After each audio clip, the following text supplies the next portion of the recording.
કેમ છો? મજામાં? ઓકે, આજના લેક્ચરની શરૂઆત કરી. બરાબર ધ્યાન આપો. જો લાસ્ટ લેક્ચરની અંદર આપણે બધું કિચોર્ફના નિયમ વિશે ભણી ગયા કે કિચોર્ફના કેટલા નિયમ હતા, કિચોર્ફના નિયમના દાખલા કર્યા હતા. એટલે 2 લેક્ચરથી આપણે એ જ વાત કરતી. ઠીક છે. એની અંદર તમને ખબર હોય તો એક દાખલો હતો વિસ્ટન બ્રિજ. તો હવે આજે આપણે સમજવાનું છે પહેલા વિસ્ટન બ્રિજ અને પછી સરસ મજાની 2 થિયરી સમજવાની. એટલે પહેલા હું સમજાવી દઉં વિસ્ટન બ્રિજ અને પછી આગળની વાત કરું. ક્લિયર છે મિત્રો? કયો શબ્દ બોલું છું? વિસ્ટન બ્રિજ. આની અંદર પણ આપણે કિચોર્ફના નિયમનો ઉપયોગ કરશું જ. કરી શકે? ચાલો હું લખું એને, જો પછી એને ધીરે ધીરે સમજવાનો પ્રયત્ન કરીએ. સવાલ તમને આવો પૂછે છે, સમજીએ. સવાલ લખી જોજો. વિસ્ટન બ્રિજ નો પરિપથ દોરી લખી જોજો. વિસ્ટન બ્રિજ નો પરિપથ દોરી સંતુલન સ્થિતિમાં અજ્ઞાત અવરોધ મેળવવા માટેનું સમીકરણ મેળવો. આવી રીતે તમને સવાલ પૂછી શકે. અથવા તો બહુ સીધી ભાષામાં એવું કહી દે કે વિસ્ટન બ્રિજ સમજાવો. જનરલી આ સવાલ 3 માર્ક્સની અંદર પૂછાય છે. અથવા તો આવી રીતે પૂછે, શું કે છે? વિસ્ટન બ્રિજનો પરિપથ દોરી, એટલે કે વિસ્ટન બ્રિજની ડિઝાઇન કેવી છે એ દોરવાની તમારે. પરિપથ દોરી સંતુલન સ્થિતિમાં, આને ધ્યાનમાં રાખજો. કઈ સ્થિતિમાં? સંતુલન સ્થિતિ. આ શબ્દ ખૂબ જ અગત્યનો છે. સંતુલન સ્થિતિમાં અજ્ઞાત અવરોધ. કેવો અવરોધ? અજ્ઞાત અવરોધ મેળવવા માટેનું સમીકરણ મેળવો. એટલે તમને કોઈ પૂછે કે વિસ્ટન બ્રિજનો ઉપયોગ શું? તો અજ્ઞાત અવરોધ શોધવા. કોઈ અવરોધ છે એની કિંમત શોધવી છે, તો એ કઈ રીતે મળે? તો કે આ વિસ્ટન બ્રિજની મદદ. ક્લિયર છે? પાકું. જેમ ઓહમના નિયમ પરથી નહીં મળી જાય. V = IR છે ઓહમનો નિયમ. R ને સૂત્રનો કરતા બનાવો તો શું બની જાય? V ના છેદમાં I. જો V ની કિંમત આપેલી હોય, I ની કિંમત આપેલી હોય, જો અજ્ઞાત અવરોધ મળી ગયો.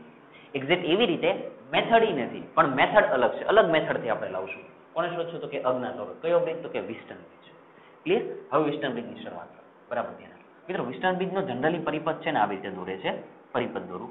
વિસ્ટન બ્રિજની અંદર 4 અવરોધ હોય. કેટલા અવરોધ હોય? 4 અવરોધ. એને આ પેટર્નની અંદર જોડેલા હોય. પેટર્ન દોરું છું જોજો.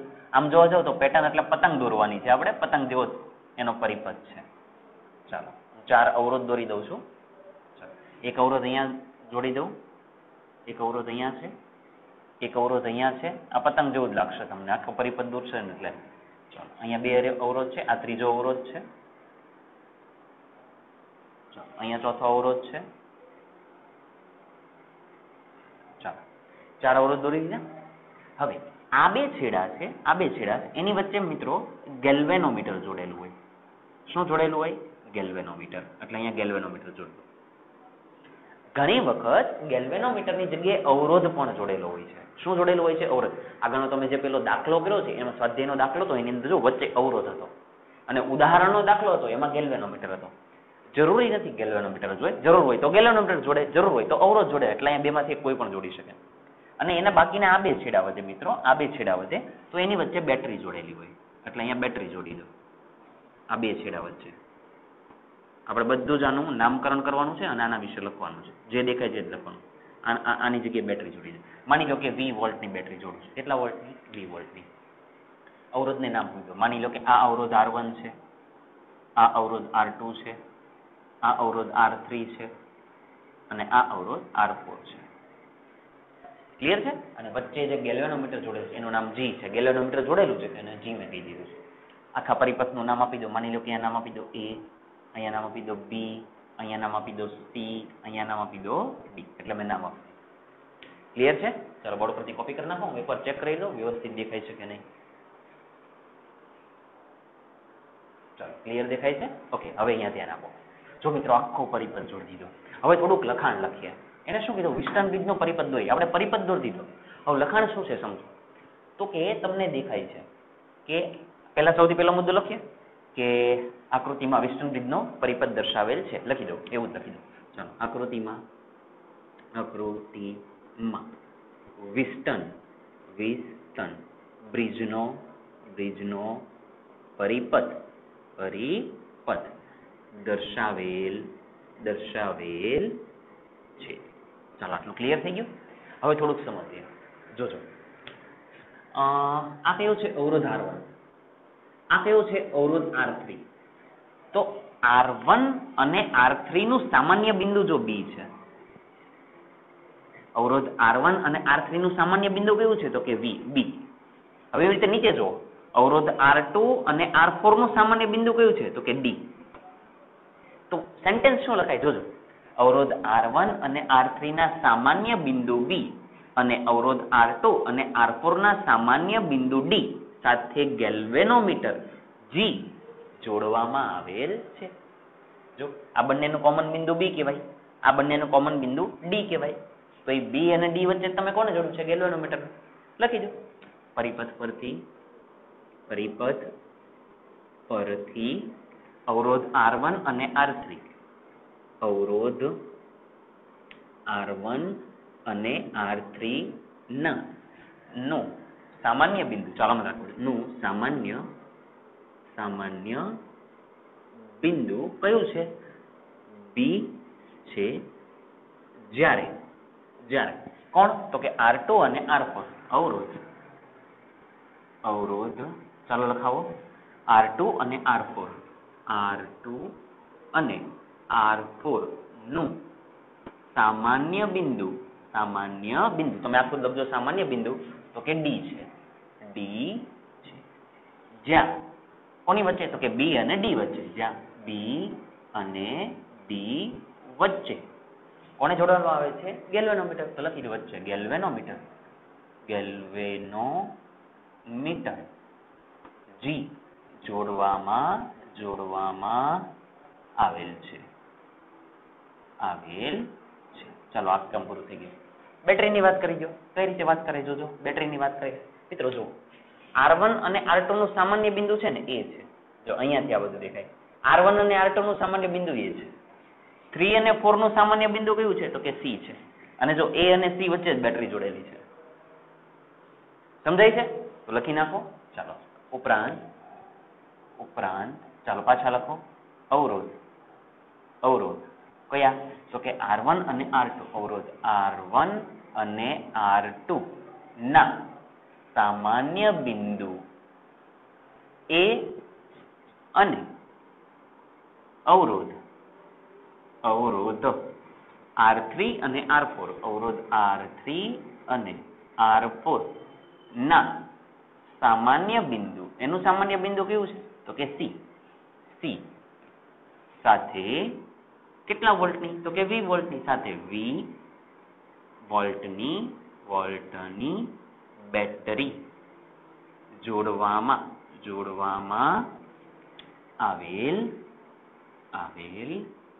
છે. ક્લિયર છે? જો આખા પરિપથનું આપણે વર્ણન કરી દીધું. ક્લિયર? ચાલો પાછા આગળ જઈએ. હવે શું કહે છે? હવે બરાબર સાંભળજો. હું જે સમજાવું એને સમજવાનો પ્રયત્ન કરજો. આની અંદર થોડુંક હું સમજાવું. મિત્રો આ ગેલ્વેનોમીટર છે. પહેલો પ્રશ્ન કે ગેલ્વેનોમીટરનું કામ શું? કોનું કામ પૂછે છે તમને? ગેલ્વેનોમીટરનું કામ. મિત્રો ગેલ્વેનોમીટરનું કામ છે પ્રવાહની હાજરી ચકાસવાનું. શું ચકાસવાનું? પ્રવાહની હાજરી. ફરીથી કોનું કામ તો કે ગેલ્વેનોમીટરનું કામ. શું છે તો કે પ્રવાહની હાજરી ચકાસવાનું. અંદરથી કેટલો પ્રવાહ જાય છે એ વાત નથી કરવાની. પ્રવાહની હાજરી એટલે કે કોઈ પણ આખો પરિપથ છે તો અહીંયાથી અંદરથી નીચેથી પ્રવાહ જાય છે કે નથી જતો એ ચકાસવાનું છે. હવે તમે જ્યારે લેબની અંદર કદાચ પ્રેક્ટિકલ કરશો ને તો એની અંદર તમને છે ને ગેલ્વેનોમીટરનું આવું ડબ્બું દેખાશે. મારી વાત બરાબર સાંભળજો. એની અંદર આ બે છેડા હશે અને એની આ ડિસ્પ્લે હોય. મારી વાત બરાબર સાંભળજો. આ ડબ્બા જેવું હોય, અહીંયા બે છેડા હોય, એના ડિસ્પ્લે હોય. અને ડિસ્પ્લેની અંદર એક કાંટો હોય, આવી રીતે કાંટો હશે. અહીંયા લખેલા હોય 0, પછી અહીંયા માની લો કે 10 છે, અહીંયા માની લો કે 20 છે, આ બાજુ 10 છે, આ બાજુ 20 છે. આવી રીતે ગેલ્વેનોમીટર બતાવ્યું છે. હવે જો આમાંથી પ્રવાહ પસાર થાય તો ગેલ્વેનોમીટર કાં તો આ બાજુ અને કાં તો આ બાજુ આવર્તન બતાવે. આવર્તન એટલે આવી રીતે ફરી જાય એમ, કાં તો આ બાજુ ફરી જાય. અને માની લો કે નીચેથી આમાં પ્રવાહ નથી જતો, પ્રવાહ જતો નથી, તો ગેલ્વેનોમીટર 0 ઉપર જ રહે. આવી રીતે આવર્તન બતાવે નહીં. ટૂંકમાં ગેલ્વેનોમીટર શું દર્શાવે છે તો કે પ્રવાહની હાજરી દર્શાવે છે.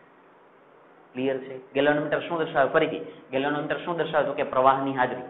જો પ્રવાહ જાય તો એ કાં તો આ બાજુ અને કાં તો આ બાજુ આવર્તન બતાવે. અને જો પ્રવાહ ન જાય તો ગેલ્વેનોમીટર 0 ઉપર જ રહે, ક્યાંય ન જાય, આમ પણ ન જાય અને આમ પણ ન જાય. ક્લિયર છે? પાક્કું? ચાલો હવે લખીએ ગેલ્વેનોમીટર. અહીં ગેલ્વેનોમીટર એ વિદ્યુત પ્રવાહની હાજરી દર્શાવે છે. ગેલ્વેનોમીટર શું દર્શાવે છે? કે વિદ્યુત પ્રવાહની હાજરી. હવે ધ્યાન આપો, આની અંદર કેટલા અવરોધ છે? તો કે આની અંદર અવરોધ R1, R2, R3, R4 4 અવરોધ છે. જો મિત્રો થોડીક વસ્તુ સમજવાનો પ્રયત્ન કરજો. એક હું સમીકરણ લખી નાખું, F = ma. ખબર છે ને? F = ma. હવે મારી વાત સાંભળો, આની અંદર કેટલી રાશિ છે? તો કે 3. 1 2 3. માની લ્યો કે તમારે પ્રવેગને શોધવા છે તો તમારી પાસે કેટલી કિંમત હોવી જોઈએ? તો કે 2. કોણ કોણ? તો કે F હોવા જોઈએ અને m હોવા જોઈએ. જો આ બે મળી જાય તો મળે જ. સમજાણું? હવે એવી રીતે માની લો કે તમારે F ને શોધવા છે તો 2 કિંમત હોવી જોઈએ, m હોવો જોઈએ અને a હોવો જોઈએ. જો આ 2 હોય તો આ મળે જ. તો મિત્રો અહીંયા સમજો, અહીંયા કેટલા અવરોધ છે? તો કે 4. 1 2 3 4. જો કોઈક રીતે એ 4 અવરોધ કયા છે? તો કે જો R1, R2, R3, R4 આ 4 છે. કોઈક રીતે માની લ્યો કે આ 3 અવરોધની કિંમત તમને ખબર પડી ગઈ તો ચોથાની ખબર પડી જ જશે. કોઈક રીતે માની લો કે તમને આ 3 અવરોધની કિંમત ખબર પડી ગઈ તો આની કિંમત તમને મળી જ જશે. ક્લિયર છે? પાક્કું છે? તો એનો મતલબ એવો થયો કે આમાંથી કોઈ પણ 3 અવરોધની કિંમત જાણીતી હોય અને એક અવરોધની કિંમત કેવી હોય? અજ્ઞાત હોય. એટલે આવું કહેવાય અવરોધ R1, R2, R3 ની કિંમત માની લો કે જ્ઞાત છે. જ્ઞાત એટલે જાણીતી હોય તો અવરોધ R4 ની કિંમત મેળવી શકાય. અને આ કેવો અવરોધ કહેવાય? તો કે અજ્ઞાત. એવી રીતે તમે આ પણ લઈ શકો, R1, R3, R4 જો જાણીતા હોય તો R2 મળી જાય. ક્લિયર છે? તો હવે હું લખું, જોજો અહીં 4 અવરોધ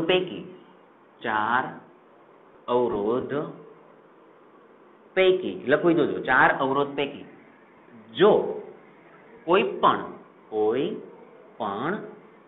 3 અવરોધનું મૂલ્ય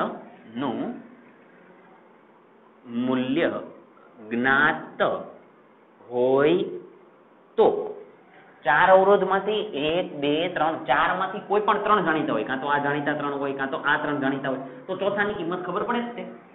અહીં 4 અવરોધ પૈકી જો કોઈ પણ 3 અવરોધનું મૂલ્ય જ્ઞાત હોય તો ત્રીજા અજ્ઞાત અવરોધનું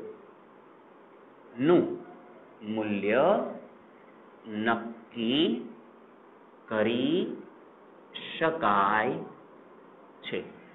તો કોઈ ચોથો અવરોધ છે, 3 ના મૂલ્ય, જો ફરીથી 3 અવરોધનું મૂલ્ય જ્ઞાત હોય તો 3 અવરોધનું મૂલ્ય જાણીતું હોય તો ચોથો જે ત્રીજો નહીં તો હોય તો ચોથા અજ્ઞાત કે જે જાણીતો નથી, અજ્ઞાત અવરોધનું મૂલ્ય નક્કી કરી શકાય છે. તો માની લ્યો કે આ 3 નું મૂલ્ય જ્ઞાત છે. કોણ? તો કે R1, R2 અને R3. પણ મિત્રો મારી વાત સાંભળો, R1, R2 અને R3 ના મૂલ્ય ત્યારે જ મળે કે જ્યારે આ વિસ્ટન બ્રિજ છે એ સંતુલન સ્થિતિમાં હોય. કઈ સ્થિતિમાં હોય? સંતુલન સ્થિતિમાં. અને મિત્રો સંતુલન સ્થિતિનો મતલબ શું? સંતુલન સ્થિતિનો મતલબ કે પ્રવાહ આમાંથી પસાર ન થાય. આમાંથી એટલે બીડીમાંથી એટલે કે ગેલ્વેનોમીટરમાંથી. હવે આની વ્યવસ્થિત કહું, જોજો. માની લો કે કેટલા વોલ્ટની બેટરી છે? તો કે 20 વોલ્ટની દેખાય છે. માની લો કે અહીંયાથી પ્રવાહ I નીકળ્યો તો અહીંયાથી પ્રવાહ I નીકળ્યો તો અહીંયા કેટલો પ્રવાહ જાય? તો કે I. ચાલો અહીંયાથી કેટલા ભાગ પડે? તો કે 2. માની લો કે અહીંયાથી I1 પ્રવાહ ગયો તો અહીંયા માની લો કે I2 પ્રવાહ ગયો. હવે આપણી કન્ડિશન શું છે કે પ્રવાહ અહીંયાથી જાય. જોજો પ્રવાહથી અહીંયા I1 આવે છે અહીંયા આવ્યો, પાછા અહીંયાથી 2 ભાગ પડ્યા, આમ પણ જાય અને આમ પણ જાય. પણ આપણી કન્ડિશન શું? નીચે પ્રવાહ જવો જોઈએ નહીં. નીચે ન જાય એને જ કહેવાય સંતુલન સ્થિતિ. ફરીથી, જો નીચે પ્રવાહ ન જાય તો એને શું કહેવાય? સંતુલન સ્થિતિ. અને આપણે એ શરતનું પાલન કરવાનું છે.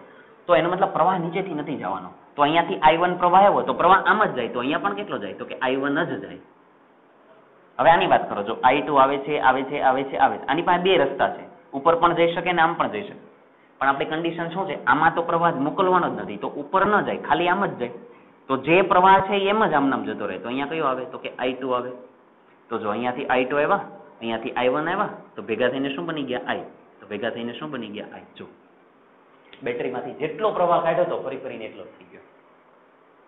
પણ આપણો વિસ્ટન બ્રિજ છે એ કઈ સ્થિતિમાં હોવો જોઈએ, તો કે સંતુલન સ્થિતિમાં. અને સંતુલન સ્થિતિમાં હોય એનો મતલબ બીડી શાખામાંથી પ્રવાહ વહે નહીં, અને એમાંથી જ્યારે પ્રવાહ ન વહે ત્યારે કોનું મૂલ્ય નક્કી કરવામાં આવે, તો કે R1, R2 અને R3. પહેલા એનું નક્કી કરીને લેવામાં આવે, નક્કી કરીને લેવામાં આવે એટલે જો જ્ઞાત થઈ ગયા, અને પછી ચોથાને શોધવામાં આવે. આને તો લખી જોજો, અહીં લખી જોજો,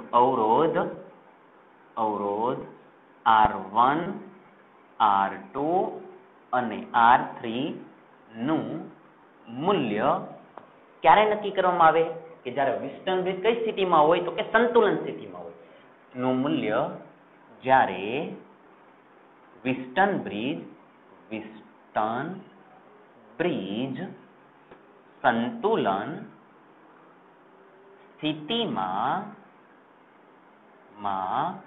હોય ત્યારે નક્કી કરવામાં આવે છે. R1, R2 અને R3 ના મૂલ્ય ક્યારે નક્કી કરવામાં આવે, તો કે વિસ્ટન બ્રિજ કઈ સ્થિતિમાં હોય, તો કે સંતુલન સ્થિતિમાં. અને સંતુલન સ્થિતિનો મતલબ શું, તો કે સંતુલન સ્થિતિમાં બીડી શાખામાંથી કોઈ પ્રવાહ વહેતો નથી, બીડી અથવા તો ગેલ્વેનોમીટરમાંથી. એટલે લખી દેજો, ગેલ્વેનોમીટરમાંથી કોઈ પ્રવાહ નથી વહેતો, તો એનો મતલબ ગેલ્વેનોમીટર આવર્તન દર્શાવે નહીં, આવર્તન ન દર્શાવે એટલે 0 ઉપર જ રહે. આવર્તન ન દર્શાવે એટલે કેટલા ઉપર રહે, તો કે 0 ઉપર જ રહે. તો કે લખી દેજો, અહીં અવરોધ R1, R2, R3 નું મૂલ્ય જ્યારે વિસ્ટન બ્રિજ કઈ સ્થિતિમાં હોય, તો કે સંતુલન સ્થિતિમાં હોય ત્યારે નક્કી કરવામાં આવે છે. એટલે કે ગેલ્વેનોમીટર લખી દેજો, જ્યારે શૂન્ય આવર્તન દર્શાવે ત્યારે વિસ્ટન બ્રિજ કઈ સ્થિતિમાં છે એમ કહેવાય, તો કે સંતુલન સ્થિતિમાં છે તેમ કહેવાય છે. હમણાં મેં તમને ગેલ્વેનોમીટર બતાવ્યું, એમાં 0 ઉપર રહે, આમ જાય ન આમ જાય, આમ નામ રહે તો પ્રવાહ અંદરથી જતો નથી, અને નથી જતો એટલે સંતુલન સ્થિતિ, એટલે 0 આવર્તન. એટલે શું લખ્યું, એટલે કે ગેલ્વેનોમીટરમાં જ્યારે શૂન્ય આવર્તન દર્શાવે ત્યારે વિસ્ટન બ્રિજ કઈ સ્થિતિમાં છે એમ કહેવાય, તો કે સંતુલન સ્થિતિમાં. અને સંતુલન સ્થિતિમાં શું નક્કી કરવામાં આવે, તો કે R1, R2 અને R3 નક્કી કરી દેવામાં આવે. ક્લિયર? હવે મારી વાત સાંભળો, જેવો વિસ્ટન બ્રિજ સંતુલન સ્થિતિમાં થઈ જાય એટલે પછી લગાવી દેવાના કિર્ચોફના નિયમ. કયા નિયમ લગાવી દેવાના? કિર્ચોફના નિયમ. તો આની અંદર જો આ એક લૂપ છે, તો આની માટે કિર્ચોફનો નિયમ લગાવી દો. બીજો નિયમ KVL, આ બીજી લૂપ છે, આની અંદર કિર્ચોફનો બીજો નિયમ લગાવી, બંનેનું સાદુરૂપ આપો એટલે આરામથી આપણને R4 મળી જશે. જો ચોથો અવરોધ છે R1, R2, R3 એને તમે જાણી લીધા તો ચોથો મળી જશે. કેવી રીતે? તો કે હવે જોજો, હવે લૂપ અથવા તો હવે સંતુલન સ્થિતિમાં, હવે વિસ્ટન બ્રિજની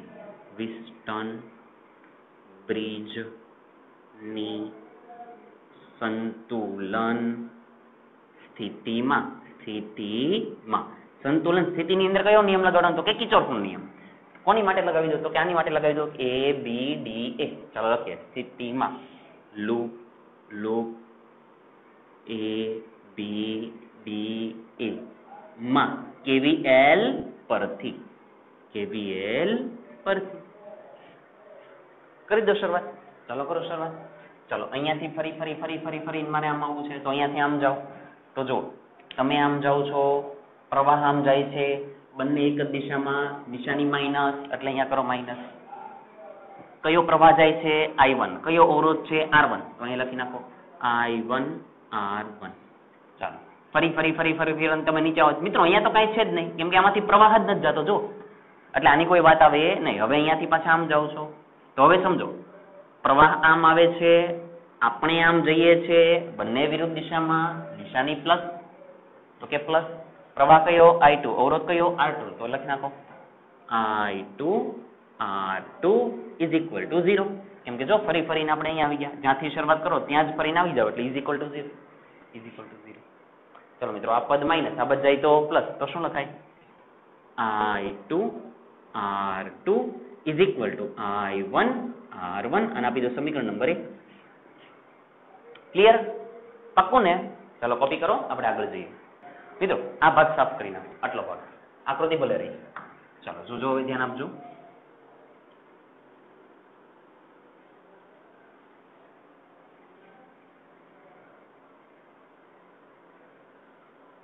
લખાણ જે શરૂઆતનું લખાણ હતું એ બધું આપણે સાફ કરી નાખ્યું છે, એની હવે જરૂર નથી.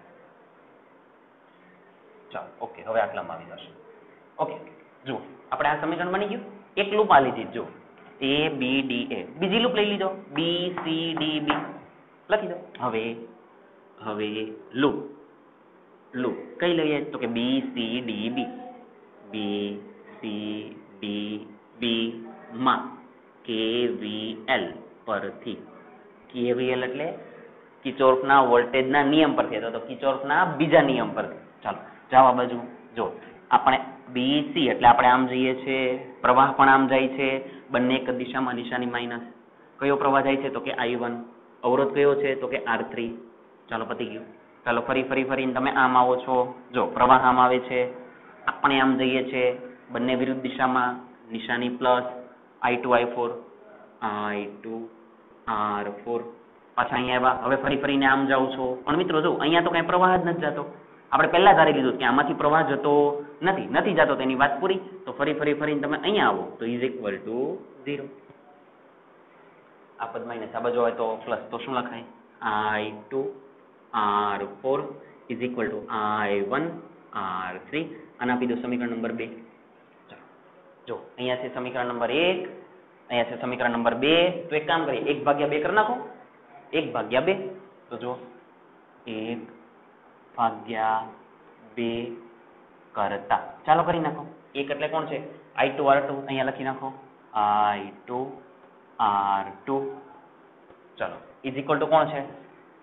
ઇઝ ઇક્વલ ટુ કોણ છે? તો કે I1 R1 લખી નાખ્યા. એના ભાગ્યા એટલે છેદમાં 2 એટલે આ કરી નાખો I2 R4 is equal two કરવાની જરૂર નથી. આ બાજુ કોણ? તો કે I1 R3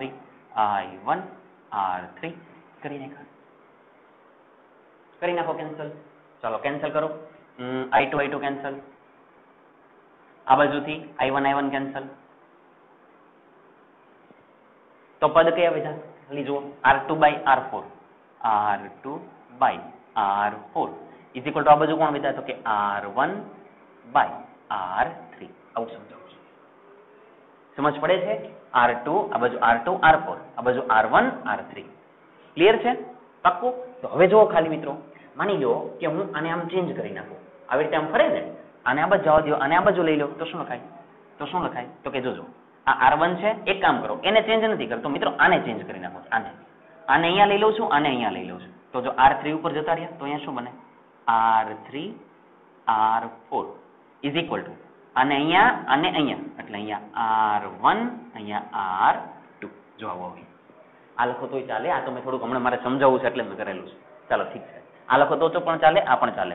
હવે આને જુઓ, તમને અહીંયા જ કીધું હતું કે વાંચો 3 અવરોધનું મૂલ્ય જ્ઞાન.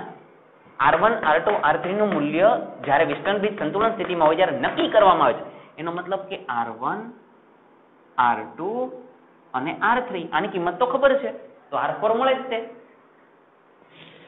આ 3 ની કિંમત તો જાણીતી છે, તો આ તો મળે જ છે. કઈ રીતે? માની લો કે R1 ની જાણીતી કિંમત છે તો હું 1 કહી દઉં, R2 ની કિંમત માની લો કે 2 ઓહમ કહી દઉં, R3 ની કિંમત માની લો કે 3 ઓહમ કહી દઉં, તો R4 તો મળવાના જ ને, મળે જ ને. કેવી રીતે? આને R3 એટલે આની કિંમત 3, R4 ને શોધવા છે, R1 ની કિંમત 1, આની કિંમત 2, આને સૂત્રનો કરતા બનાવો, આમ ગયા, તો R4 બરાબર 6 ઓહમ મળી ગયા. લ્યો બસ.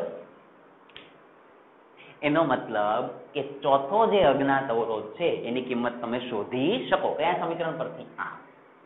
અને આ સમીકરણ મિત્રો યાદ રાખવાની જરૂર નથી, ડાયરેક્ટ થઈ જશે. જોજો, સમજો, આવું લખવાનું કારણ જ આ છે. જોજો, આ કોણ છે?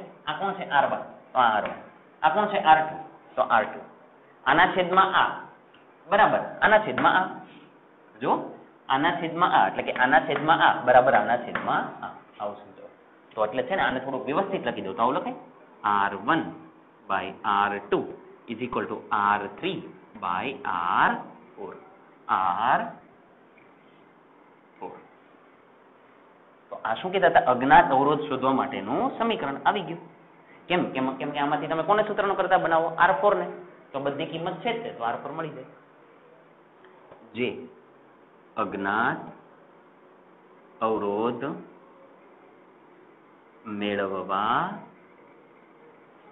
માટેનું સમીકરણ છે. પતી ગયું. ટૂંકમાં વિસ્ટન બ્રિજનું સમીકરણ શું? વિસ્ટન બ્રિજ આપેલો હોય ત્યારે ધ્યાનમાં શું રાખવાનું કે આના છેદમાં આ બરાબર આના છેદમાં આ. પણ એક વસ્તુ ધ્યાનમાં રાખજો મિત્રો, આના છેદમાં આ બરાબર આના છેદમાં આ ક્યારે? જ્યારે આમાંથી પ્રવાહ પસાર ન થાય ત્યારે. અહીંયા આપણે પહેલી જ કન્ડિશન લખી કે ગેલ્વેનોમીટર શૂન્ય આવર્તન દર્શાવે. એનો મતલબ કે આમાંથી જો પ્રવાહ પસાર ન થતો હોય ત્યારે જ સમીકરણ સાચું કે આના છેદમાં આ બરાબર આના છેદમાં. જો અહીંયાથી પ્રવાહ પસાર થાય તો આ વાત ચાલે નહીં, તો આ સમીકરણ ચાલે નહીં. આટલું ધ્યાનમાં રાખજો. કયો બ્રિજ? વિસ્ટન બ્રિજ. ક્લિયર છે? પાક્કું? આવડશે? ચાલો કોપી કરી નાખો. સમજાય છે ને બરાબર? પાક્કું ને? કન્ડિશન શું કે આના છેદમાં આ બરાબર આના છેદમાં આ થઈ જાય એનો મતલબ અંદરથી પ્રવાહ પસાર થાય નહીં. અથવા બીજી રીતે સમજીએ, જો આમાંથી પ્રવાહ પસાર નથી થતો તો એનો મતલબ શું કે આના છેદમાં આ બરાબર આના છેદમાં આ. આવડશે? પાક્કું? ચાલો હું સાફ કરી નાખું છું. આ હતું તમારું વિસ્ટન બ્રિજ. મિત્રો આ આપણે સમજવાનું. ક્લિયર છે? ઓકે, ચાલો હવે આગળ જઈએ.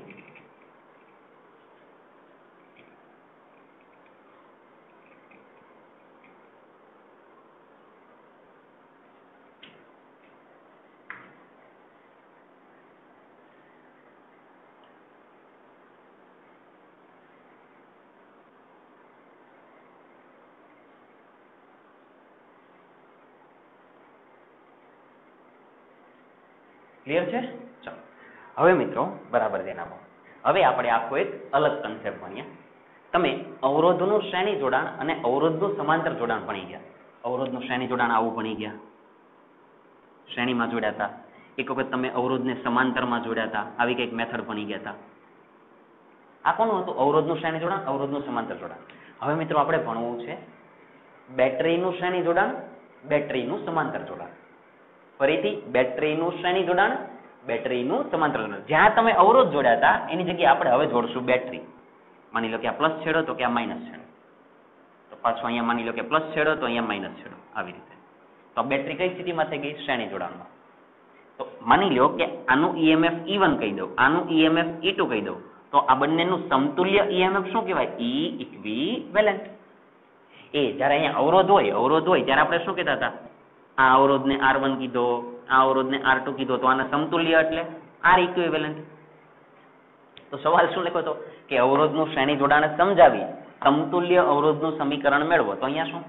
બેટરીનું શ્રેણી જોડાણ સમજાવી સમતુલ્ય EMF નું સમીકરણ મેળવો. એ જ સવાલ. અહીંયા બેટરીનું સમાંતર જોડાણ સમજાવી સમતુલ્ય EMF નું સમીકરણ મેળવો. જેમ અવરોધ પાસે R અવરોધ છે એવી રીતે બેટરી પાસે શું હોય? EMF. આપણે ભણી ગયા છીએ.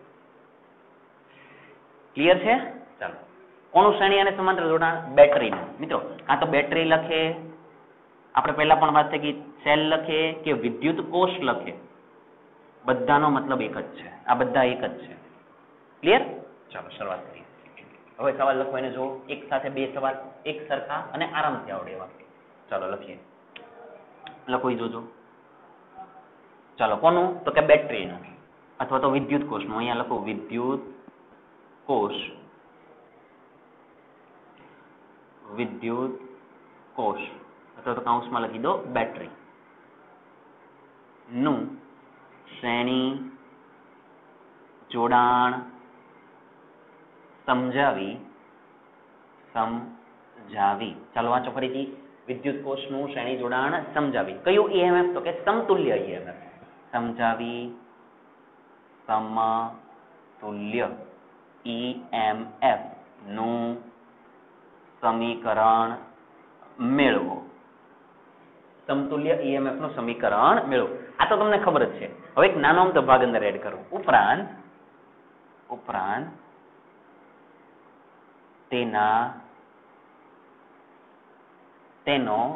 તેનો સમતુલ્ય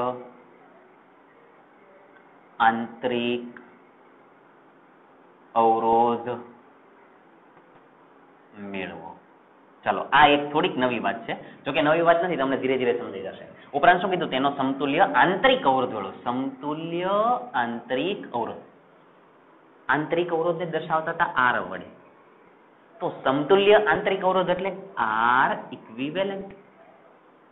જેમ આપણે નોર્મલ અવરોધ R કીધા હતા, તો એનો સમતુલ્ય એટલે R ઇક્વિવેલન્ટ. તો આંતરિક અવરોધનો સમતુલ્ય R ઇક્વિવેલન્ટ એટલે આનું સમીકરણ પણ લાવો એમ. એટલે જો એને આવું લખેલું છે કે વિદ્યુત કોષનું શ્રેણી જોડાણ સમજાવી. પહેલા બેટરીને શ્રેણીમાં જોડી દેવાની, સમતુલ્ય EMF એનું E ઇક્વિવેલન્ટ લાવવાનું, સમીકરણ મેળવો. તે ઉપરાંત તેનું સમતુલ્ય આંતરિક અવરોધ એટલે આનું સમીકરણ પણ લાવો. આનું ક્લિયર? ચાલો સવાલ કરીએ. આરામથી સમજાય, બરાબર ધ્યાન આપો. ચાલો જોઈએ, સમજજો બરાબર. લખી જોજો મિત્રો. વિદ્યુત કોષનું કયું જોડાણ? તો કે શ્રેણી જોડાણ. તો હું માની લો કે 2 બેટરી લઈ લો. કેટલી બેટરી? 2. માની લો કે આ પહેલી બેટરી, આ પહેલી બેટરી, માની લો કે આ બીજી બેટરી, આ બીજી બેટરી. તો જો 2 બેટરી લઈ લીધી. ક્લિયર છે? હવે ધ્યાન આપો. માની લો કે આનો આંતરિક અવરોધ છે એને હું R1 કહી દઉં, તો એને હું અહીંયા બતાવી દઉં, અહીંયા સાઈડ પર બતાવી દઉં. આનો આંતરિક અવરોધ એને હું R1 નામ આપી દઉં. આ બેટરીના EMF ને E1 કહી દઉં. ક્લિયર? ચાલો આ બાજુ આનો બતાવી દઉં. માની લો કે આ જે બેટરી છે એનો આંતરિક અવરોધ R2 છે. એનો આંતરિક અવરોધ માની લો કે R2 છે અને એનું EMF કેટલું છે? તો કે E2 છે. તો જો 2 બેટરી બતાવી દીધી. અને મિત્રો ખબર છે આપણને, બેટરી હોય તો એને પોતાનો આંતરિક અવરોધ પણ હોય જ તે. અને અહીંયા પણ લખેલું જો આંતરિક અવરોધ. એટલે આપણે આ પરિપથ દોરવાનો છે. આકૃતિ આવી ગઈ, થઈ ગયું, પતી ગયું. આને કયું જોડાણ કહેવાય? શ્રેણી જોડાણ. અને શ્રેણી જોડાણ એટલે મતલબ મિત્રો સમજજો કે એક બેટરીનો નેગેટિવ હોય તો બીજો બેટરીનો પોઝિટિવ હોય. જો એક બેટરીના નેગેટિવ સાથે બીજી બેટરીનો કયો થયો? પોઝિટિવ. કયું જોડાણ થયું? શ્રેણી જોડાણ. ક્લિયર છે? પાક્કું? ચાલો શ્રેણીમાં જોડી દીધી. લખી નાખો લખાણ આકૃતિમાં દર્શાવ્યા પ્રમાણે. E1 જેટલું EMF અને R1 જેટલો આંતરિક અવરોધ ધરાવતી બેટરીને E2 જેટલી EMF અને R2 જેટલો આંતરિક અવરોધ ધરાવતી બેટરી સાથે શેમાં જોડેલ છે? તો કે શ્રેણીમાં. લખી નાખીએ? ચાલો લખાવો. આકૃતિ પરથી E1 જેટલું EMF અને આગળ લખો તો કે R1 જેટલો આંતરિક અવરોધ ધરાવતી કોણ હતી? આ બેટરી અથવા તો વિદ્યુત કોષ જે લખો તે બેટરી ને E2 જેટલું EMF અને આગળ લખો R2 જેટલો આંતરિક અવરોધ ધરાવતી આ શું હતી? બેટરી. ધરાવતી બેટરી સાથે શેમાં જોડેલ છે? શ્રેણીમાં. સાથે શ્રેણીમાં દર્શાવેલ છે, જોડેલ છે, દર્શાવેલ છે. ક્લિયર છે? એટલે આકૃતિમાં વર્ણન કરી દીધું. આકૃતિનું આપણે વર્ણન કરી દીધું. હવે આરામથી ખાલી સાદુરૂપ આપીએ. જોજો માની લો મિત્રો કે અહીંયાથી માની લો કે I પ્રવાહ જાય છે. કેટલો પ્રવાહ જાય છે? I. તો હવે સમજો તો અહીંયાથી I પ્રવાહ ગયો તો અહીંયા પણ કયો આવે? તો કે I જ આવે. અહીંયા પણ કયો પ્રવાહ આવે? તો કે I જ આવે.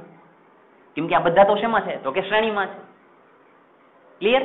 બીજી વસ્તુ માની લો કે આ બિંદુ જે છે, અહીંયાનો કોઈ બિંદુ છે એને હું A નામ આપી દઉં, અહીંયાનો કોઈ બિંદુ છે એને B નામ આપી દઉં. તો હવે આપણે એક કામ કરશું. આવી રીતે જે AB પથ દેખાય, જો આપણે આમ જઈએ તો આને પથ કયો કહેવાય? AB. એની માટે કિર્ચોફનો બીજો નિયમ લગાવીએ. કયો નિયમ? કિર્ચોફનો બીજો નિયમ. જો મિત્રો કદાચ તમારા મનમાં એવો પ્રશ્ન થાય કે સર કિર્ચોફનો બીજો નિયમ તો બંધ લૂપ માટે જ લગાવીએ છીએ, આ તો ખુલ્લા છે, આરામથી લાગશે, હું સમજાવું એને સમજજો, એવી રીતે લખશું આપણે.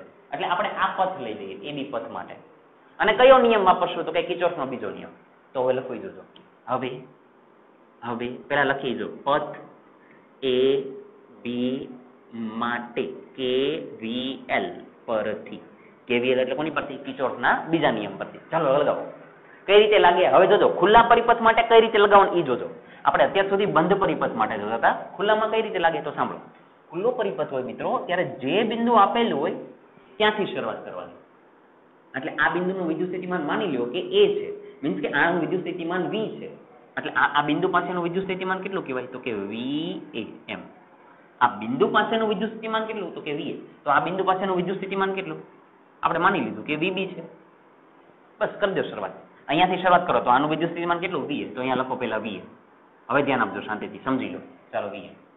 હવે પથ કયો છે? આ પ્રવાહ પણ જો આમ જ જાય તો હવે જો આપણે આમ જઈએ છે, પ્રવાહ પણ આમ જાય છે, બંને એક જ દિશામાં, નિશાની માઇનસ. ચાલો પ્રવાહ કયો જાય છે? I. અવરોધ કયો છે? R1. તો અહીંયા શું લખાય? IR1. જાતા વચ્ચે કોણ આવ્યું? બેટરી. બેટરીનો કયો છેડો ધ્યાનમાં લેવાનો? બીજો તો માઇનસ છે, તો લખી નાખો માઇનસ. કેટલા વોલ્ટની બેટરી તો કે E1, તો લખી દો E1. જાઓ પાછા આગળ. ચાલો આપણે આગળ જઈએ છીએ. અહીંયા કોણ આવી ગયો? અવરોધ R2. પ્રવાહ કયો? I. બંને એક જ દિશામાં, તો નિશાની માઇનસ. IR2. ચાલો પાછા આગળ જઈએ છીએ. અવરોધનો કયો છેડો ધ્યાનમાં લેવાનો તો કે બીજો એટલે માઇનસ, તો અહીંયા લખી દો માઇનસ. અને એનું EMF કેટલું છે તો કે E2. ખાલી સમજવાનું છે. અને પાછા ફરીને કયા બિંદુ આવી ગયા તો કે B. તો અહીંયા લખવાના = VB. મિત્રો આવું લખવાનું. જ્યાંથી શરૂઆત કરો એ બિંદુનું વિદ્યુતસ્થિતિમાન લખીને આગળ જાતો જવાનું, ગણતરી કરતી જવાનું. જેમ બતાવે જ્યાં પહોંચો એને લખવાના = કરીને એને લખવાના. અને મિત્રો હવે યાદ કરો, બંધ પરિપથ હોત તો આપણે શું કરતા હતા? આ બિંદુનું ધ્યાનમાં નહોતા લેતા. આ આખા એક કનેક્ટ જ હોય, જો આમ ગોળ કનેક્ટ હોય તો આનું ધ્યાનમાં નહીં લેવાનું. ગોળ જાતા જવાનું ફરી ના આવો તો = કરીને શું લખતા હતા? 0. કયા પરિપથ માટે? બંધ માટે. અને ખુલ્લા માટે જ્યાંથી ચાલુ કરો એનું ધારી લેવાનું, બાકીના તો આપણને આવડે જ છે. = કરીને જ્યાં પૂરું થાય ત્યાં એનું લખી દેવાનું, આનું લખી દેવાનું, તો આનું લખી દેવાનું. પતી ગયું મિત્રો. આપણો જવાબ આની અંદર જ છે. કરીએ. VB પ્લસ આ બાજુ જાય તો માઇનસ, આ માઇનસ આ બાજુ જાય તો પ્લસ, માઇનસ આ બાજુ જાય તો પ્લસ, માઇનસ આ બાજુ જાય તો પ્લસ, માઇનસ આ બાજુ જાય તો પ્લસ. તો શું લખાય? VA માઇનસ VB = ચાલો આને આ બાજુ જવા દો તો શું બને? IR1. આને આ બાજુ જવા દો તો પ્લસ IR2. આને આ બાજુ જવા દો કે પ્લસ E1. આને આ બાજુ જવા દો કે પ્લસ E2. થોડુંક સરખું કરી દો, જોજો કે VA માઇનસ VB = ચાલો આને એક સાથે લખી દો E1 પ્લસ E2. જોજો હું ખાલી મેથડ કરું, આને બંનેને ભેગા લખી દીધા. હવે આ બંનેમાંથી જો I સામાન્ય નીકળી જાય તો અહીંયા પ્લસ, બંનેમાંથી I સામાન્ય કાઢી નાખો તો I નીકળી ગયા, તો કૌંસની અંદર કોણ વધે? આ I નીકળી ગયા તો R1, આ I નીકળી ગયા તો R2, તો R1 પ્લસ R2. તો જો આવું થાય. કાંઈ કર્યું નથી, આ બંનેને ભેગા કરી દીધા, આ બેને ભેગા કર્યા અને આ બેને ભેગા કર્યા. આ બંનેને ભેગા કરીને અંદરથી I સામાન્ય કાઢી નાખો, આ બંને નિયમો દીધા. હવે જોજો મિત્રો, આ સમીકરણ તો તમને જોયું એવું લાગશે. લખી દો સમીકરણ ને લખી દો V = E. આવું કઈ ખબર છે? V = E પ્લસ IR સાથે સરખાવતા. યાદ કરો તો કઈ આપણે આવા સમીકરણ બની ગયા બે. V = E માઇનસ IR અને એક બની ગયા V = E પ્લસ IR. આ તો બની ગયા. તો આને અનુરૂપ આ થાય. જો પ્લસ સંજ્ઞા છે તો પ્લસ વાળા, આ V ને અનુરૂપ, આ E ને અનુરૂપ, આ IR ને અનુરૂપ. તો આવું ન થાય. તો મેં આની સાથે સરખાવી દીધા. તો આનો મતલબ શું થયો? આનો મતલબ એવો થયો કે જે VA માઇનસ VB છે એ V જ છે. તો એનો મતલબ એવો થયો E1 પ્લસ E2 છે એ કોણ છે? E છે. અને R1 પ્લસ R2 છે એ કોણ છે? તો કે R છે. જો કેમ કે આ I તો આ I છે, તો આ બંનેનો સમતુલ્ય આ બંનેનો સમતુલ્ય આ. તો મિત્રો હકીકતમાં શું થયું ખબર? તમે આને આની સાથે સરખાવો તો એનો મતલબ શું થયો? આની જગ્યાએ લખી દો, માની લો કે v, તો ઇઝ ઇક્વલ ટુ આને તમે સરખાવી દીધા તો આ E1 પ્લસ E2 ની જગ્યાએ શું લખાય? E. તો અહીંયા લખી દીધું. તેથી લખી દો, E is equal two E1 plus E2.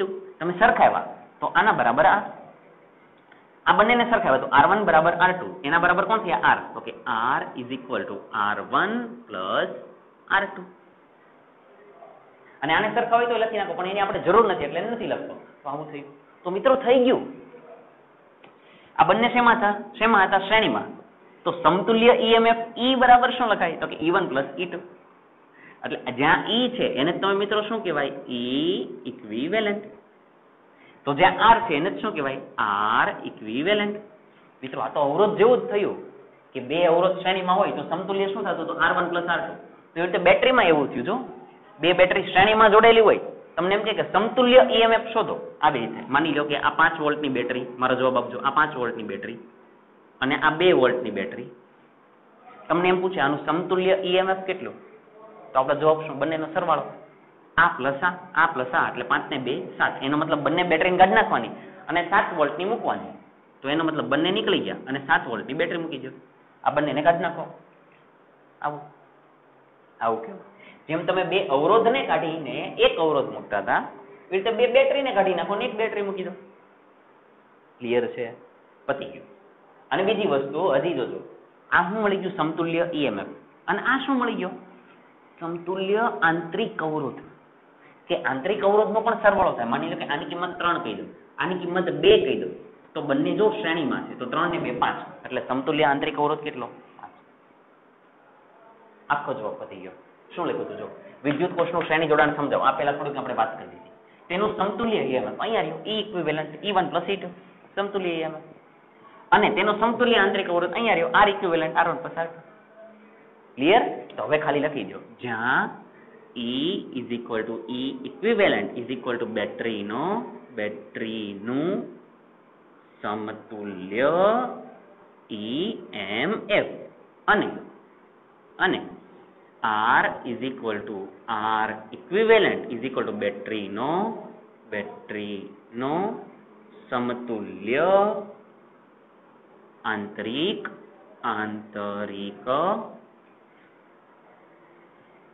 આંતરિક અવરોધ.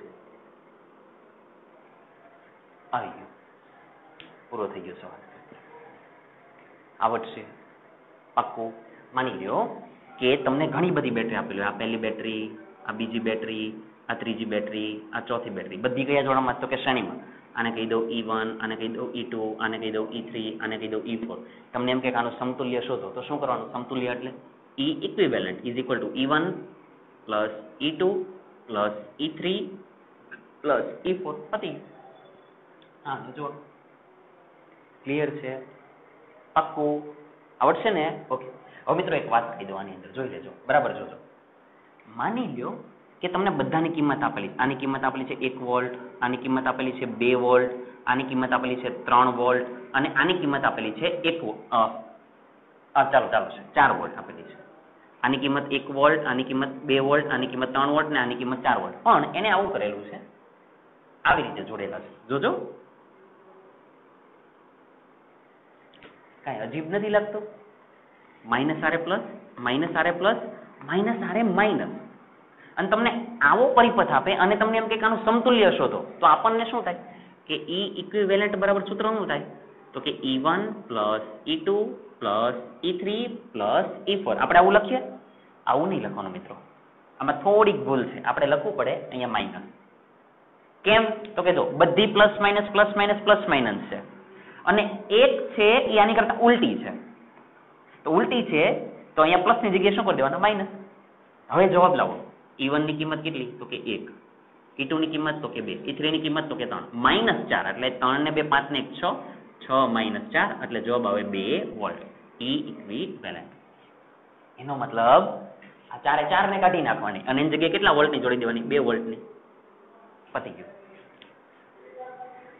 ક્યારે જો બદલેલા હોય તો એમનામ જ હોય, આમનામ જ હોય. આ ઉપર પ્લસ જ હોય, અહીંયા પ્લસ હોય અને અહીંયા માઇનસ હોય તો પછી જો plus minus plus minus plus minus plus minus તો પ્લસ જ થાય કેમ કે બધા એક સરખા છે. તો પછી અહીંયા કેટલા થઈ જાય +4 4 ને 3 7 7 ને 3 10 તો અહીંયા જવાબ કેટલો આવે તો 10 આવે. પાક્કું છે ને? આને ધ્યાનમાં રાખજો. કયું જોડાણ હતું? શ્રેણી જોડાણ. તો સેમ સવાલ હવે શું લખવાનું? વિદ્યુત કોષનું સમાંતર જોડાણ સમજાવી સમતુલ્ય EMF નું સમીકરણ મેળવો ઉપરાંત તેનો સમતુલ્ય આંતરિક અવરોધ મેળવો. સેમ સવાલ, કોઈ ફરક નહીં, ખાલી શ્રેણીની જગ્યાએ શું થઈ જશે? સમાંતર. અને શ્રેણીની જગ્યાએ સમાંતર થઈ ગયા તો અહીંયા જો બે બેટરી શ્રેણીમાં હતી હવે આપણે ક્યાં જોડશું? સમાંતરમાં. ક્લિયર છે? પાક્કું? ચાલો કોપી કરી નાખું છું.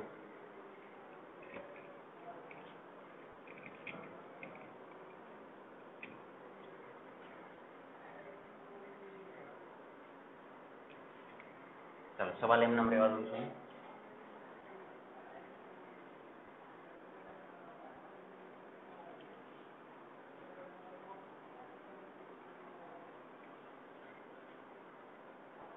ખાલી એક જ આપણે સાફ કરવો પડશે.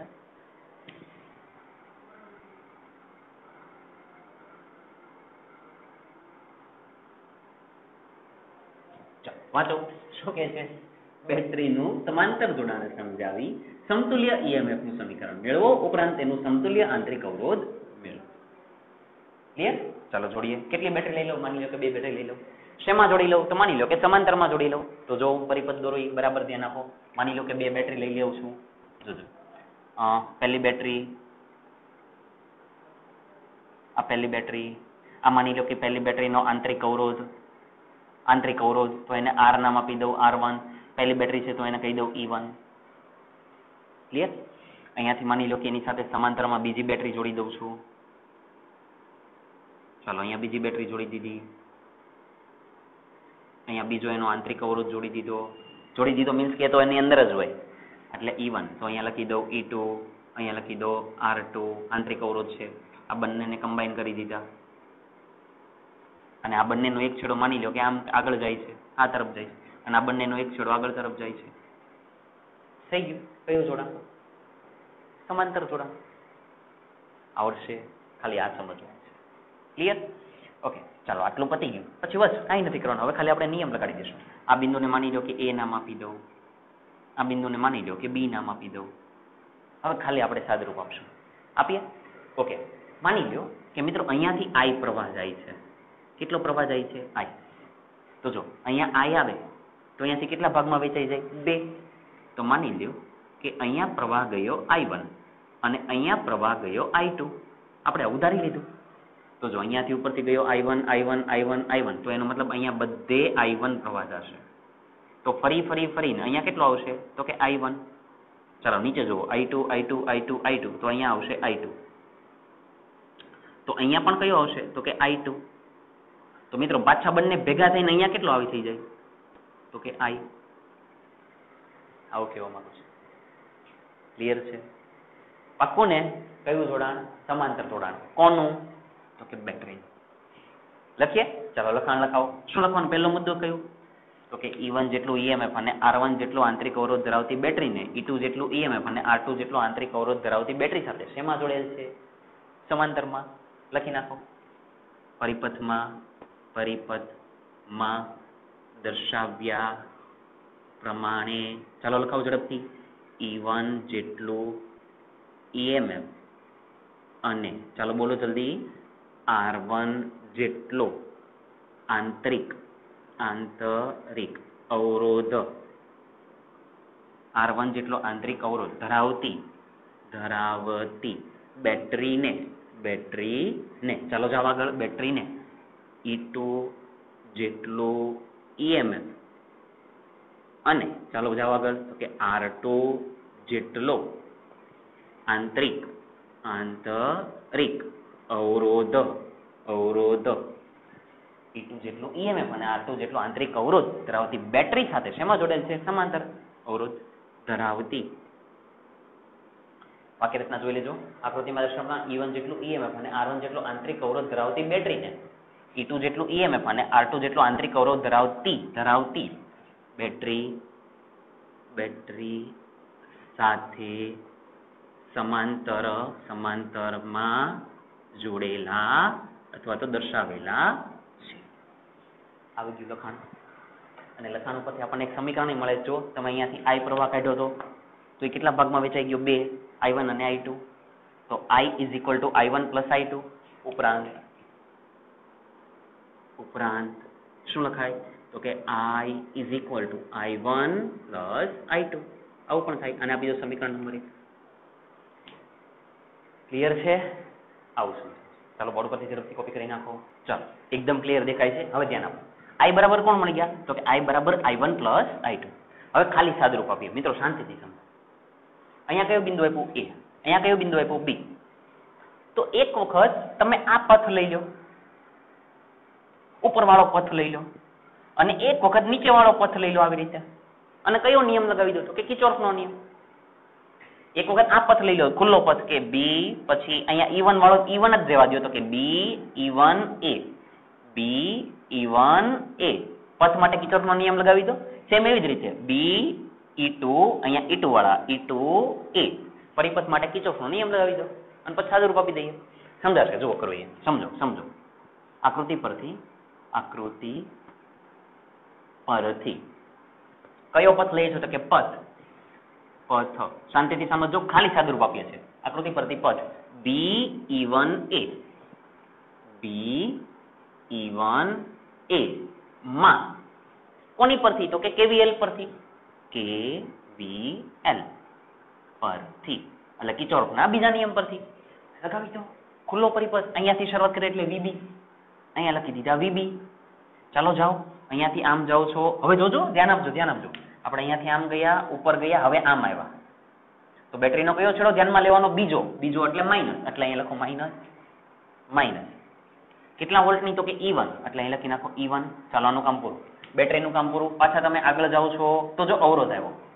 તો જો પ્રવાહ આમ જાય છે, આપણે આમ જઈએ. જો પ્રવાહ આમ જાય, બંને વિરુદ્ધ દિશામાં એટલે નિશાની પ્લસ. પ્રવાહ કયો? તો કે I1. અવરોધ કયો? તો કે R1. અને અહીંયાથી આવતા હવે પતી ગયું. કયા બિંદુ પહોંચ્યા? A. તો = VA.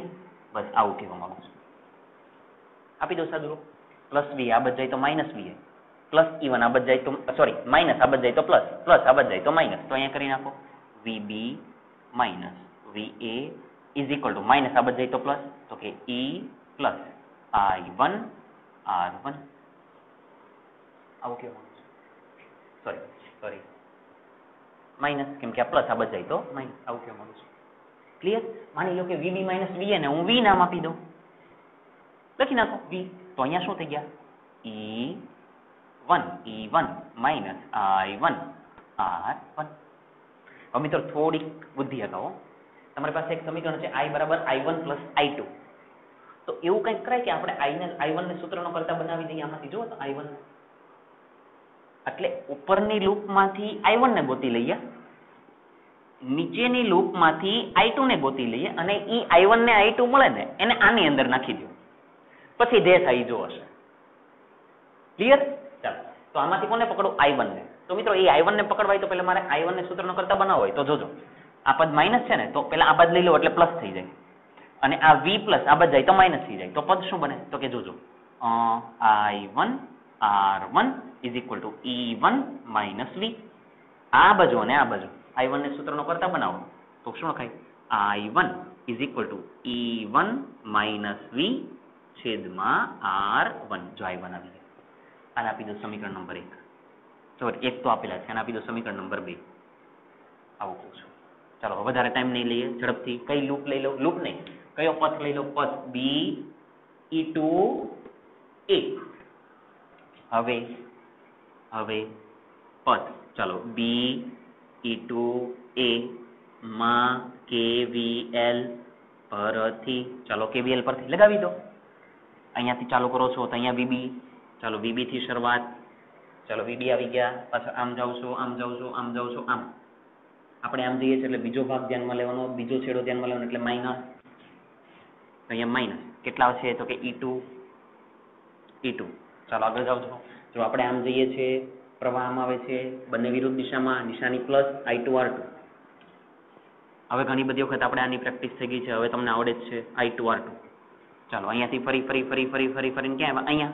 તો VA પણ ઇઝ ઇક્વલ ટુ VA, 0 લખવાના નહીં કેમ કે પરિપથ ખુલ્લો છે. સેમ મેથડ આને આ બાજુ લઈ લો તો કે VB માઇનસ VA, આને આ બાજુ લઈ લો, આને આ બાજુ લઈ લો તો is equal two E2 plus આ બાજુ જાય તો માઇનસ I2 R2. કોને પકડશો? આને શું કહી દઉં તો કે V, હમણાં જ આપણે કીધા અહીંયા કીધા VB માઇનસ V એને V કીધા, VB માઇનસ V તો એને V જ થાય V. ચાલો ઇઝ ઇક્વલ ટુ E2 અહીંયા માઇનસ I2 R2. આપણે કોને પકડવા છે? I2 ને. તો આ પદ માઇનસ આ બાજુ જાય તો પ્લસ, તો અહીંયા શું લખી દેવાય? I2 R2 is equal two E2 plus V, આ બાજુ જાય તો માઇનસ V. સમજાય છે ને મિત્રો? ખાલી સાદુરૂપ આપીએ છીએ. ચાલો I2 ને સૂત્રનો કરતા બનાવો તો અહીંયા શું લખાય? I2 is equal two E2 minus V, E2 minus V છેદમાં R2 ગુણાકારમાં, છેદમાં જાય તો ભાગાકારમાં, છેદમાં R2. આવું કોણ મળી ગયા? R2. સમીકરણ નંબર 3.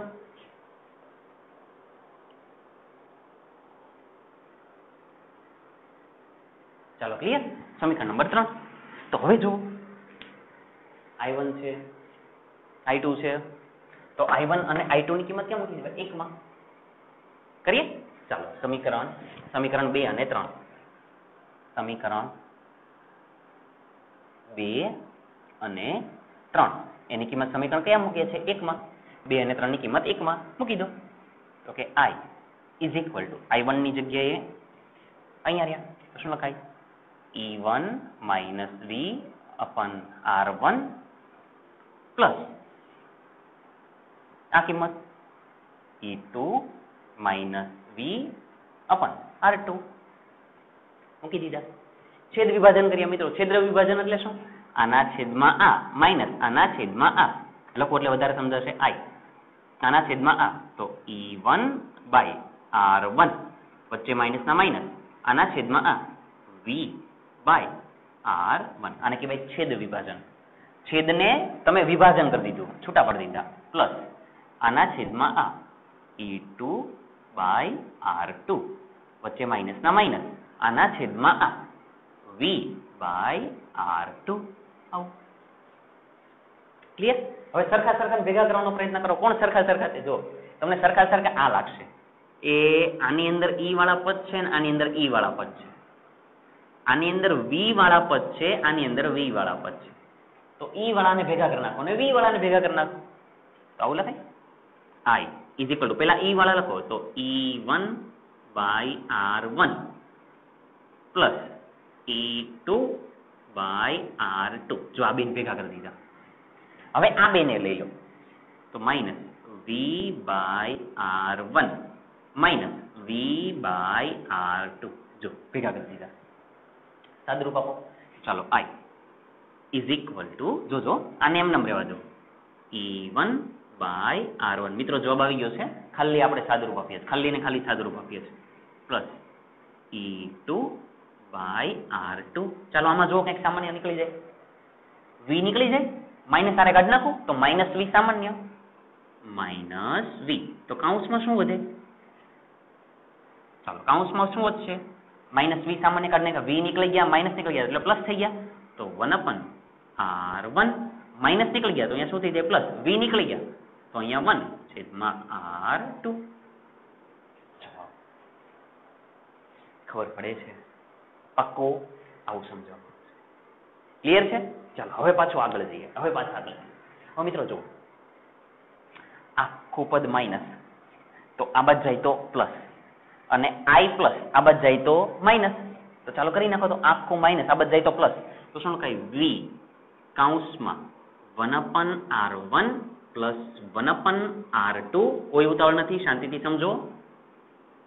ઇઝ ઇક્વલ ટુ આ પદ તો હતું જ તે એટલે E1 by R1 plus E2 by R2 E2 by R2 અને આખું પદ માઇનસ એ લઈ લીધા તો આ બાજુ જગ્યાએ તો પ્લસ અને આ પ્લસ I આ બાજુ આવે તો માઇનસ I. આવું કહું છું. ક્લિયર છે?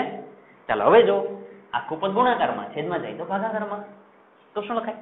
તો કે v ઇઝ ઇક્વલ ટુ એકદમ ઇન્ટરેસ્ટિંગ જોજો E1 by R1 plus E2 by R2 minus I આખાના છેદમાં આખું પદ તો કે કૌંસમાં 1/R1 પ્લસ 1/R2 આવું કહેવા માંગુ છું. પેલા આટલું ક્લિયર છે. હવે સાદુરૂપના લગભગ ખાલી 3 થી 4 મુદ્દા બાકી છે, પણ આટલું પેલા આવડવું જોઈએ. મિત્રો સમજાય છે ને? આપણે કાંઈ નથી કર્યું.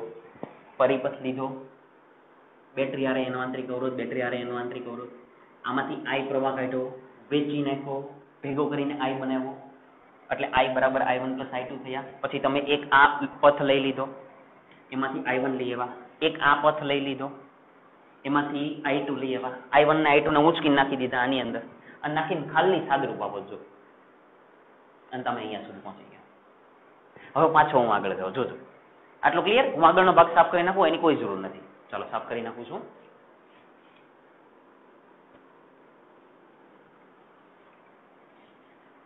ખાલી મેથડ સમજાવી છે મિત્રો. આ દાખલો પૂછાય, દાખલો નહીં એટલે આ થિયરી જો પૂછાય તો 4 માર્ક્સ ની અંદર આવી શકે.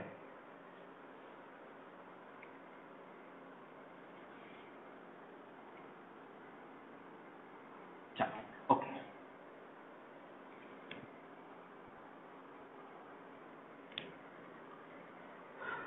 ચાલો અહીંયાથી જઈએ. હવે મારી વાત ફરીથી સાંભળજો મિત્રો. હું ફરીથી લઉં છું છેદ વિભાજન. જેમ અહીંયા આના છેદમાં આના છેદમાં કર્યું એવું છેદ વિભાજન લઉં, પણ કઈ રીતે લઉં નહીં જોજો. હું આ બંનેને ભેગા ગણું છું કે આ બંને સાથે જ છે અને આ અલગ છે. તો હવે છેદ વિભાજન શું? આના છેદમાં આ માઇનસ આના છેદમાં આ. ખબર પડી? આના છેદમાં આ માઇનસ આના છેદમાં આ. ચાલો કરો. હવે v બરાબર તો કે v બરાબર આના છેદમાં આ. તો અહીંયા શું લખાય? E1 by R1 plus E2 by R2 અને છેદમાં 1/R1 plus 1/R2. 1/R1 plus 1/R2. ચાલો હવે વચ્ચે નિશાની કઈ? માઇનસ. તો અહીંયા લખી નાખો માઇનસ. હવે આના છેદમાં આ. તો શું લખાય? I. ચાલો I છેદમાં 1/R1 પ્લસ 1/R2. આવું કહું છું. મેં ખાલી છૂટા પાડી દીધા આના છેદમાં. મિત્રો આપણો જવાબ આવી ગયો છે આની અંદર છે. જેમ આગળના દાખલામાં તમે સરખાવ્યા હતા, આગળની થિયરીમાં સરખાવ્યા, તેમાં સરખાવાઈ દેજો. સમીકરણને જોજો, સમીકરણને કોની સાથે સરખાવ્યું? તો કે v = E - IR સાથે સરખાવતા. જો તમે આને કોની સાથે સરખાવી દીધા? તો કે v = E - IR સાથે સરખાવી દીધા.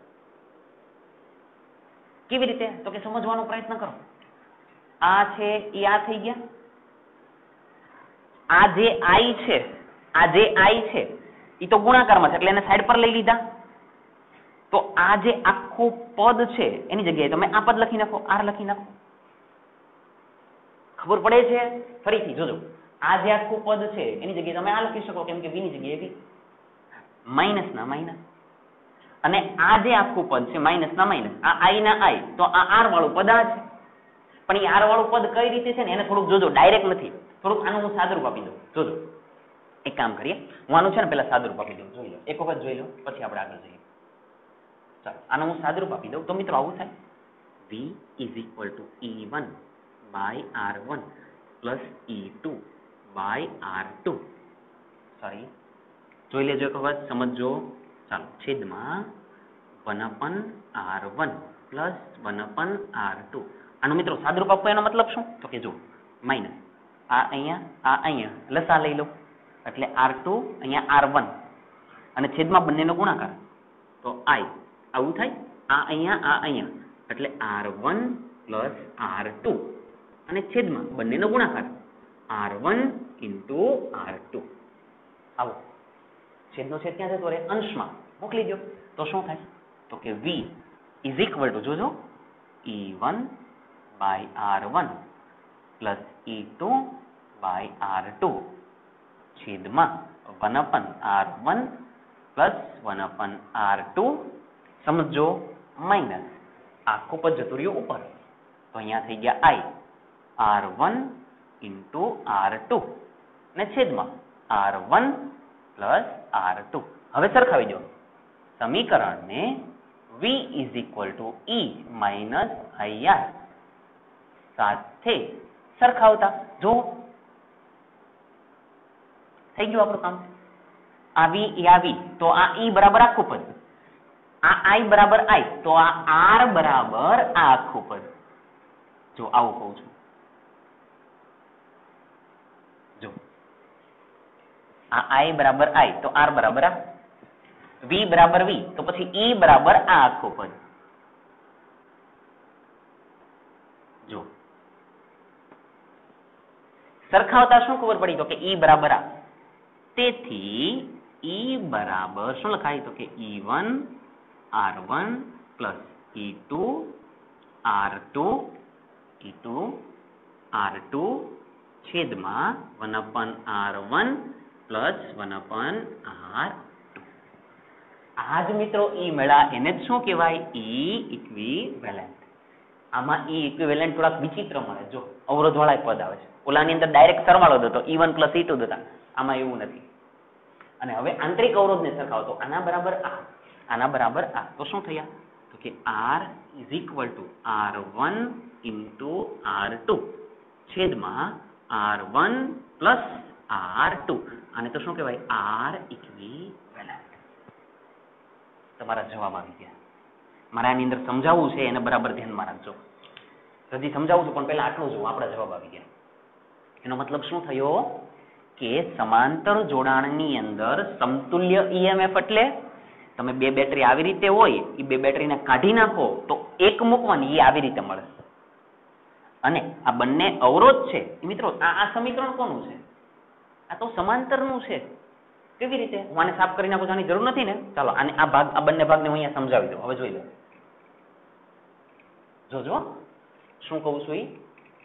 મિત્રો આ જે પદ છે એ તો કેવી રીતે આવ્યું? આમાંથી આવ્યું. તો જો તમે આવું લખો 1/r is equal to 1/r1 plus 1/r2.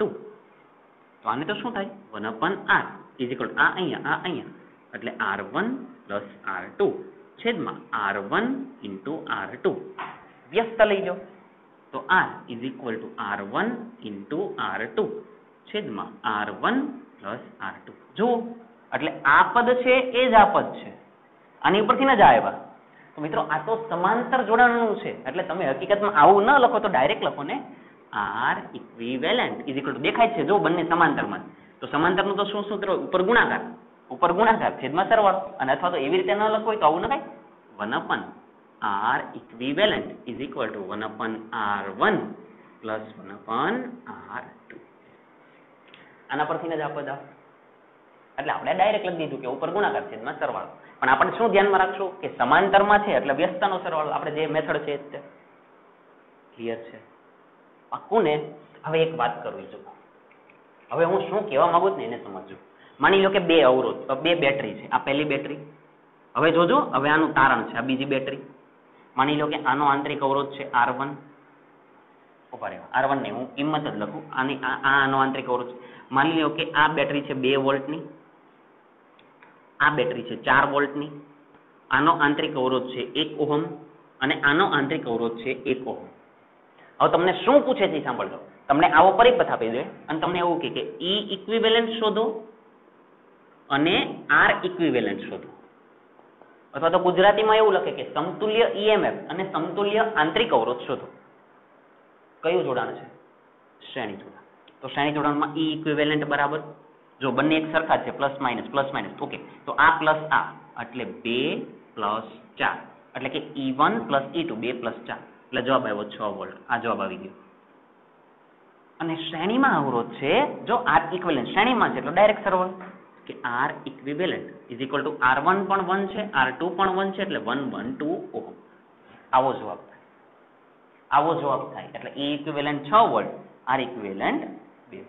એનો મતલબ બે બેટરી નીકળી ગઈ અને એની જગ્યાએ આ બેટરી આવી ગઈ 6 વોલ્ટ વાળી એક જ છે. એટલે તમે આવી દોરી તો દોરી શકો પ્લસ માઇનસ એક જ અવરોધ આવી ગયો.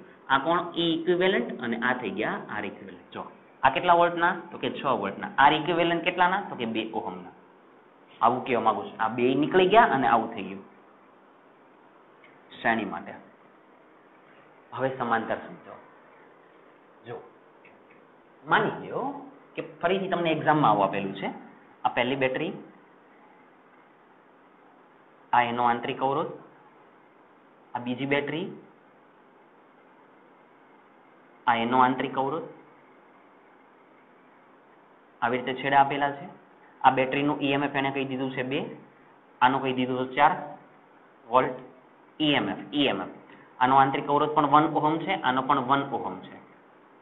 અને તમને એવું શોધવાનું કે ઈ